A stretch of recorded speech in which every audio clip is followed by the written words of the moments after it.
everyone, and welcome back to another Paletteful Packs video. My name is Monique Renee, and today I've got the Petite Paletteful Packs box for February. I'm super excited about this one because look at this! This is my art! I did this! Paletteful was super sweet, and they asked me if I could design a little sketchbook for them. So this is my art on this book. It wraps around, which is super cool. There's some information about me, which is super cool.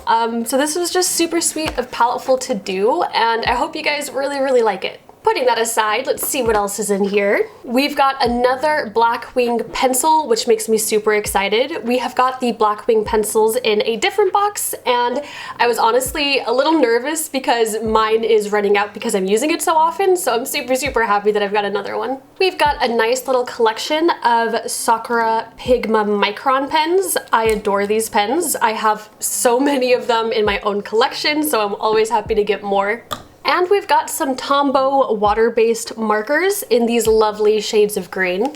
They've got a brush tip on one side and a little bullet nib on the other. So we've got a digital info card this time. So first up we have the Micron Pens. These are actually a special edition anniversary set, which is super cool. They look super sleek.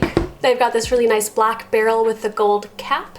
Micron pens are my absolute favorite to use. The ink quality is amazing. They are water resistant, which is awesome because we've got these water-based brushes.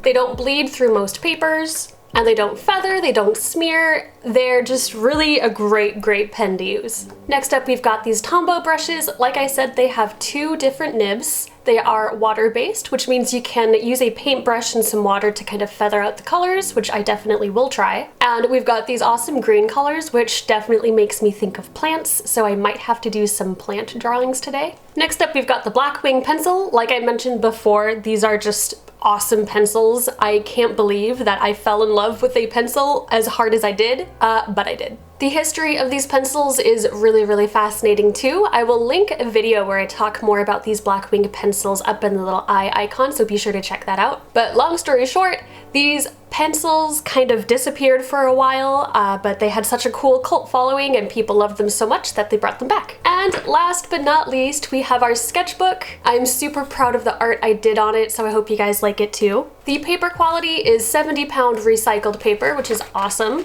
The paper is nice and smooth, which means it's going to be great to use with our pens. And Paletteful Packs partnered with the brand Denick, whose company helps fund education products around the world through the sale of their art supplies, which is just super cool. Alright, so I'm super excited to jump right on in. I'm gonna try these pens all in my book, and yeah, let's just get started. So of course, the first thing I had to do was test all of these pens in my book. It's hard to tell what the pen's thickness is going to be just by looking at the size. Like, I don't really know what 0.8 or 0.5 looks like. So of course I need to test them to see like what the thickness is, and of course to see how they react with the paper. The paper worked really well with the pens. It's very smooth, so the pens just kind of glide across the paper. But you'll see in a few minutes, I did try to use water with those Tombow brushes and the paper did not hold up well.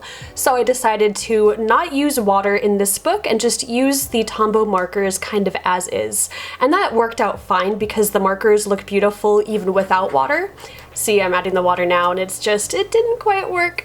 But that's okay, because like I said, the pens still look great just without water, just by themselves. So I just used them like that. The colors again reminded me of plants, and I recently bought a beautiful Monstera plant, so that was kind of on my mind, and I was like, you know what, I want to draw a bunch of Monstera leaves. So I just started sketching and using the pens and trying different like cross-hatching, hatching techniques to see what was going to look good. I will go more into techniques that I used in a little bit, but for now I'm just kind of testing things out, and I wanted to test out how the colors would look too. Once I did that, I kind of had an idea of like the final piece I wanted to make, and I started sketching it on the next page. I really enjoy using sketchbooks that are smaller because I feel like I can bust out some art pieces much quicker, and there's less pressure to do something like big and involved. I can just create like a fun small art piece, so I loved that. I decided to sketch just a girl like peeking through like monstera leaves. I thought that would just be fun. And I used my black wing pencil for that. And like I said, this black wing pencil, I'm obsessed. I love it so much. It's just, it's awesome. Then I had to go in with the pens, and I love using pens. Pens are one of my favorite mediums to use. There's just something about them that's just, I love. And I kind of approach pens in maybe a slightly different way than you might think. I like my pens to be messy. I like there to be stray lines. I like there to be little cross-hatching and hatching all over the place. I find that when I try to do really meticulous, perfect line work, it doesn't work out. I'm too messy, my hands are too shaky, so I kind of lean into that. I lean into the messiness and I just make it part of the piece. And this works really well for me and my style. I think it looks really nice. So that is the first tip, I guess, is to don't worry about making like a perfect piece with pens. I know it can be a little daunting to use pens because they are permanent, but maybe try to be a little messy, try to be a little loose with it, and don't worry about making perfect lines. Another thing I like to do with pens is add varying line weights. You can see I did that on the leaves. When the leaves kind of intersect with another leaf, I add a thicker line there, and that adds depth. It makes the leaves look like they are actually like in front or behind another. So varying line thickness is so important to a piece, because if everything is the same thickness, the piece just looks very flat, very static, kind of boring. Another thing I love to do is cross-hatching. Cross-hatching is when you kind of draw like intersecting lines on a piece with the pen to create depth. So again, where the leaves intersect, the bottom leaves, I add that hatching to add shadow.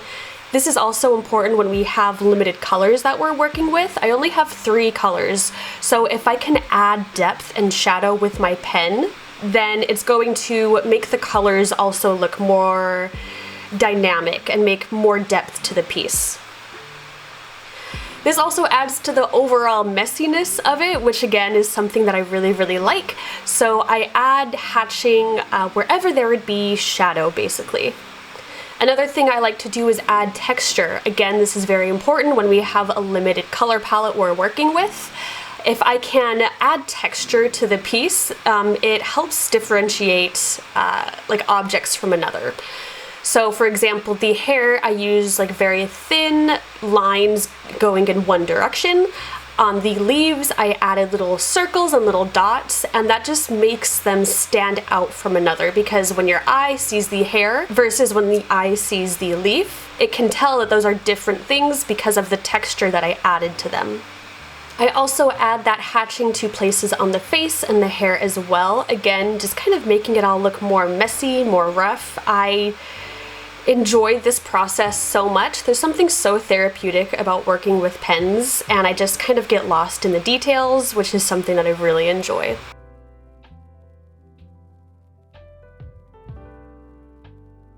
From there, I went in with the Tombow Markers, of course, and to add even more depth to the piece, I colored in the leaves that are closest to the viewer with that lightest green, and then the more farther back that the leaves go, I colored in darker.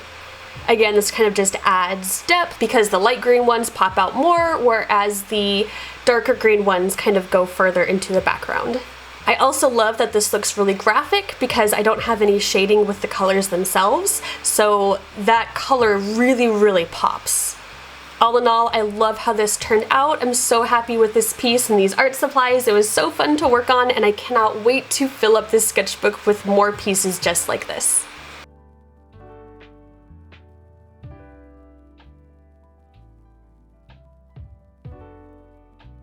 Alright, and there we have it, another amazing box from Paletteful Packs. I had so much fun working on this one. I hope you guys enjoyed watching me work on this piece, and I hope you also learned some tips and tricks along the way. As always, we would love to see your work, so if you also have had the Paletteful Packs box, please make sure to post it on social media and use our hashtags, #Paletteful and #Paletteful Prompts. If you have not become a member of the Paletteful Packs family, we would love to have you, so be sure to check our link in the description box below to get a box for yourself. Again, it was so cool to work on this and to have my art featured on this book, so thank you Paletteful Packs for giving me the opportunity. Anyway, that's going to be it for me today, guys, so thank you so much for hanging out with me, and until next time, bye guys!